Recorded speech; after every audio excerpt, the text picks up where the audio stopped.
Emotions are biologically based in humans. They are molecules that support the regulation of our minds and bodies, enabling us to deal with the challenges of decision-making, social interaction, and life navigation.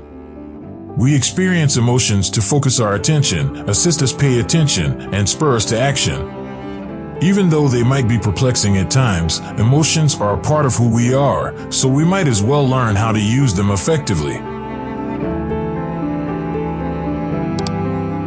A good place to start is with these crucial emotional truths. We experience emotions as electrochemical signals that cycle through us continuously. Our impressions of the world cause them to be released in our brains. We experience them often, which makes me question why I studied how to divide fractions by other fractions and everything there is to know about Henry VIII executing his wives, but virtually nothing about something that is so vital to my daily health and well-being. However, emotions are constantly being discharged from our brains into our bodies. Additionally, they are created by our bodies and travel to our brains. There are 8 fundamental emotions, as well as many subtypes and nuances of each. Joy, sadness, fear, disgust, surprise, anticipation, anger, and trust are the 8 fundamental emotions.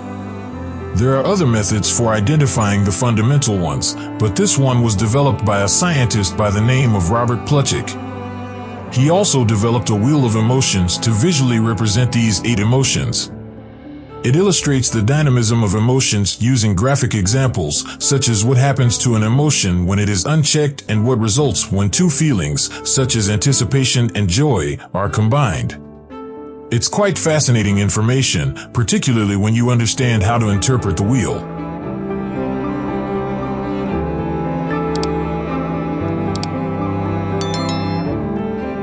This is an excellent place to start if you want to improve your emotional literacy, which is a necessary part of exercising EQ. Emotions have no sides. That is to say, not all feelings are either positive or negative. This is because, for instance, happiness appears to be clearly superior to despair. Who wants to be depressed, really? But this method of thinking has 2 drawbacks. The fact that happiness and melancholy have more in common than we realize is the first issue. Joy is when I achieve a goal that matters to me. Sadness occurs when I lose something important to me. Since we couldn't have one without the other, they are actually 2 sides of the same need. The second issue is that every feeling serves only as a signal that conveys a message. Even challenging feelings like fear, rage, or melancholy have a purpose. What then are the purposes of emotions? Our emotions serve as a guidance to help us survive and prosper. Our attention is drawn to and directed toward a particular path of action by emotions.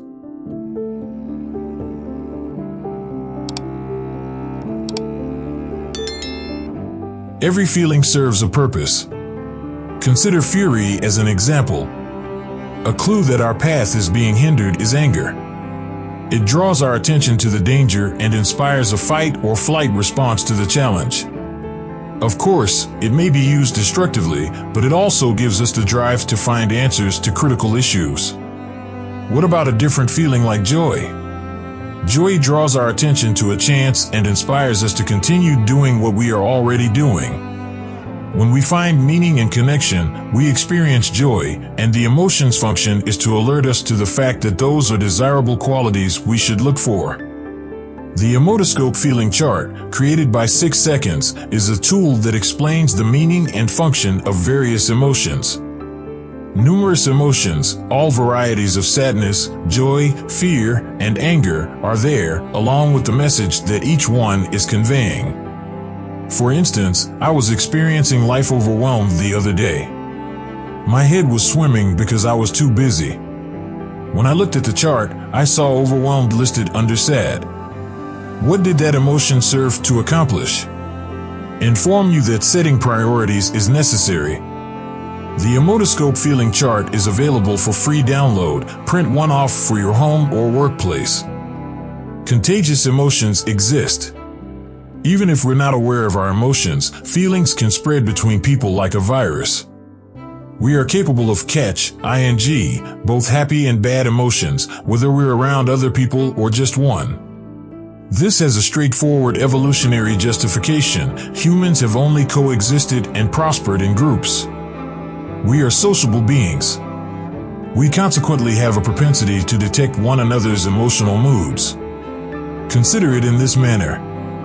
If you react swiftly and your own fear response immediately kicks in when you notice terror on someone else's face, you have a better chance of surviving. It can mean the difference between getting away or getting devoured by the tiger your friend just saw. It's not simply fear either. Voice inflection, facial expressions, posture, and particular behavioral patterns are just a few of the ways we constantly transmit and receive emotional messages. Even if we are unaware of it, it is a very significant type of communication that all of us engage in. One of my all-time favorite truths about emotions is the fact that we unintentionally emulate the slowness of elderly folks because of the way our brains are wired. According to a study conducted by Facebook and Cornell University, emotional contagion can even occur on social media. We have complex wiring. Emotions are distinct from feelings, moods, and thoughts. But naturally, they are all connected. What is the distinction? Essentially, time, how much our cognitive thoughts are involved, etc. As the emotion chemicals start to function in our bodies, emotions emerge first, followed by feelings.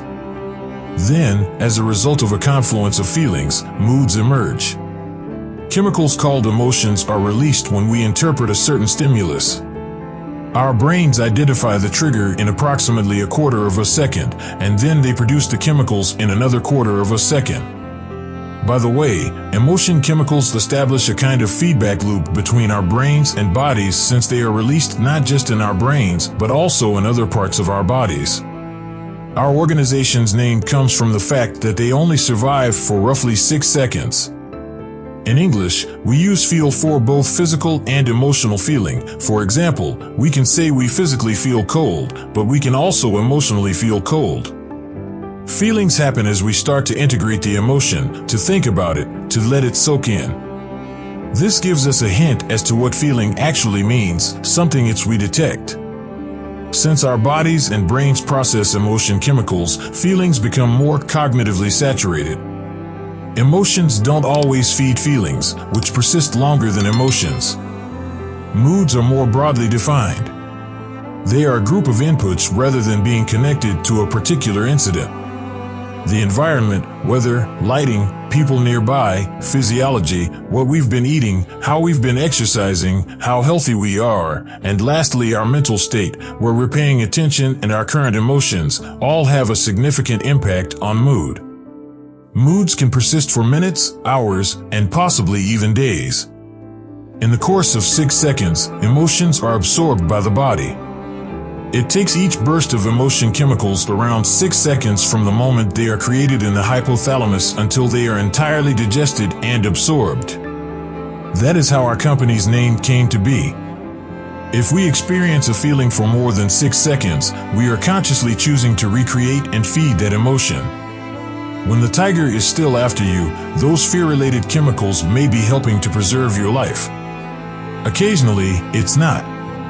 But emotional intelligence is all about identifying the emotion we are experiencing, assessing its significance in light of our situation, and deciding whether to replicate it. Do you want to comprehend your sensations and emotions? And experience less intimidation by them? The following materials can help you develop your emotional intelligence. 1. Identify your emotions.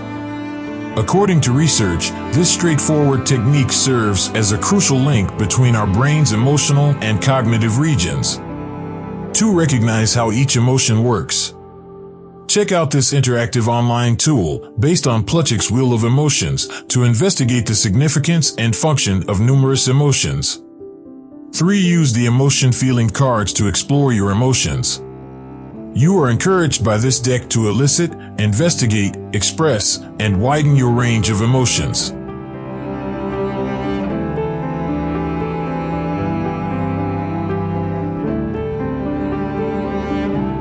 That was for today. Thank you for staying with us. Don't forget to like our video and subscribe to our channel.